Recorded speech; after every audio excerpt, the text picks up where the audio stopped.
Gudiga wacyigalinta hortaga cudurka COVID-19 ayaa ku shiray xarunta aqalka dowladda xamar iyagoo iska xog gureystay labadii toddobaad ee la soo dhaafay waxyaabihii uu qabsoomay gudigaasi ee la xariira hortaga cudurka halista ah ee COVID-19.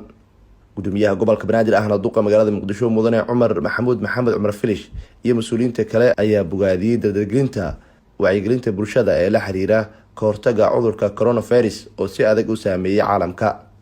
wasiirka wasaaradda warfaafinta ee xukuumadda Soomaaliya ahna gudoomiyaha gudiga wacyigelinta qaranka ee hortaga cudurka COVID-19 ayaa ka warbixiyay waxyaabihii kulankaasi looga hadlay. wasiirada iyo madaxda halkan fadhida maanta waxaa lagu qorsheeyay labadii week la soo dhaafay sidii ay noogu qabsoontay hawshii wacyigelintu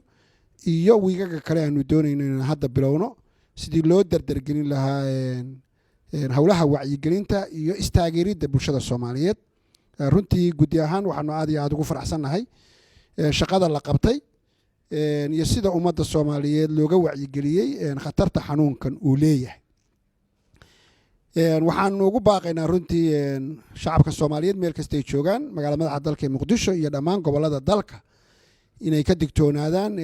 xanuunka oo ay qaataan talooyinka wasaaradda caafimaadka iyo dhakhaatiirtu ay siinayso si xanuunkan Soomaaliya uu looga cirib tiro oo aynu noqon dalalka ay ku hadho maadaama adduunku hadda ku tartamayo dal waliba inuu adeegii bulshada dib u soo celiyo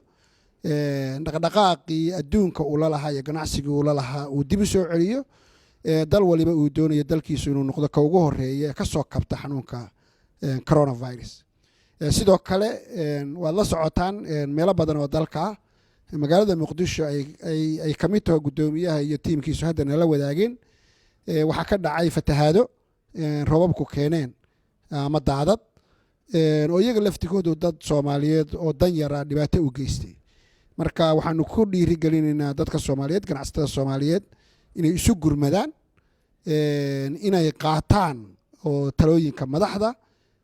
u arkaan dawladoodu waxa ay ka shaqeynayso saacad kasta loo fadhiyo halkan. Nuur Saciid Taaliil warbaahinta qaranka Soomaaliyeed magaalada Muqdisho.